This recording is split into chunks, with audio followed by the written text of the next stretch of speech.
Olá, benditos! Vamos continuar refletindo sobre o discurso de Jó. É interessante que o capítulo 26 termina com uma pergunta, como se Jó esperasse resposta dos seus amigos. Afinal, era a vez de Zofar falar. Mas eles ficaram em silêncio, talvez por estarem cansados ou sem paciência com Jó. De agora em diante, seu único argumento seria o argumento do silêncio. Afinal, o que fazer com um homem tão teimoso e incorrigível como Jó? E então, já que nenhum deles se pronunciou, Jó continuou a falar.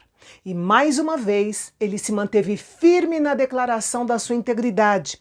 Dessa vez ele fez um juramento dizendo: "Tão certo como vive Deus". Fazer um juramento era um assunto muito sério para os povos do Oriente naquela época. Era como pedir para ser morto por Deus caso suas palavras não fossem verdadeiras. Mas Jó estava tão seguro de si que se mostrou disposto a correr o risco. Ele reclamou da severidade de Deus, mas não se revoltou contra ele. Reclamou, mas não blasfemou. Afinal, se foi o Todo-Poderoso quem o perturbou, certamente ele também poderia dar o consolo. Se ele foi forte para afundar, também seria forte para salvar.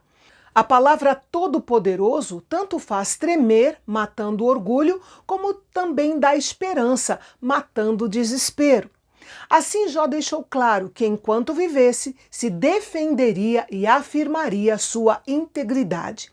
Ele viveria de acordo com sua consciência, não importando o que seus amigos dissessem ou o que Deus fizesse com ele.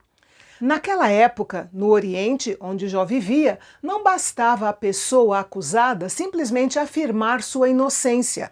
Normalmente, ela também se sentia coagida a invocar a ira de Deus sobre aqueles que a haviam acusado, pedindo que Deus julgasse seus inimigos. E quem eram os inimigos de Jó? Qualquer um que concordasse com os três amigos de que ele havia cometido algum pecado e merecia ser castigado por Deus. É bem provável que muita gente tenha se ajuntado ao redor do Monte de Cinzas enquanto a conversa entre Jó e os três amigos se desenrolava, a fim de ouvir a discussão. Talvez a maioria desse povo tenha tomado partido de Bildade, Zofar e Elifaz. Jó podia ver os espectadores concordando com seus amigos e sabia que ele era a minoria.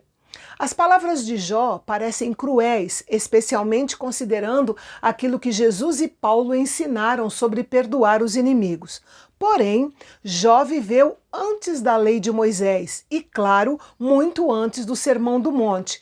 Portanto, nós não devemos esperar que ele manifestasse o mesmo comportamento dos cristãos no Novo Testamento. Os acusadores de Jó estavam errados e Jó tinha o direito de pedir que Deus o justificasse.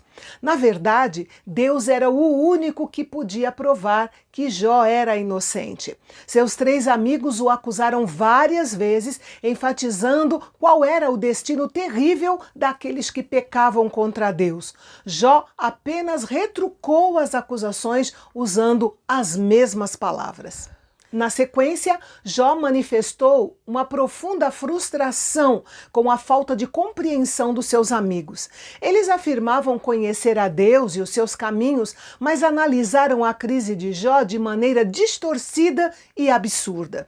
Então, reunindo toda a força de sua fé, Jó declarou que ensinaria a eles a respeito do poder de Deus. E assim, usando praticamente todos os argumentos que eles haviam usado sobre punição de Deus aos ímpios, Jó arremessou tudo de volta sobre eles.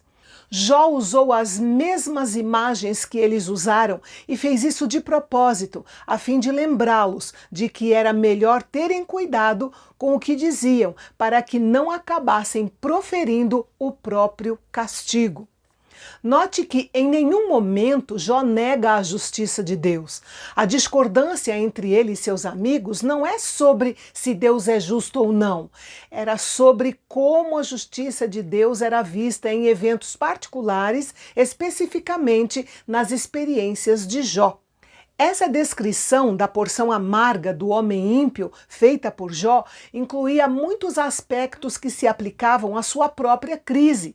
Nós não podemos considerar que ele estava admitindo algum tipo de culpa. Em vez disso, ele queria dizer o seguinte: sei que minha situação se parece muito com o julgamento de Deus sobre os ímpios, mas garanto a vocês que não é. Jó termina sua fala neste capítulo dizendo que a queda de um homem ímpio é sempre motivo de alegria e de satisfação. Como diria mais tarde o sábio Salomão, a cidade se alegra com o bem-estar dos justos, mas dá gritos de alegria quando perecem os ímpios. E no próximo capítulo, Jó continuará falando, mas desta vez o seu foco será a busca da sabedoria. Você não pode perder, é amanhã, aqui no canal Bendito, onde a teologia é para todos.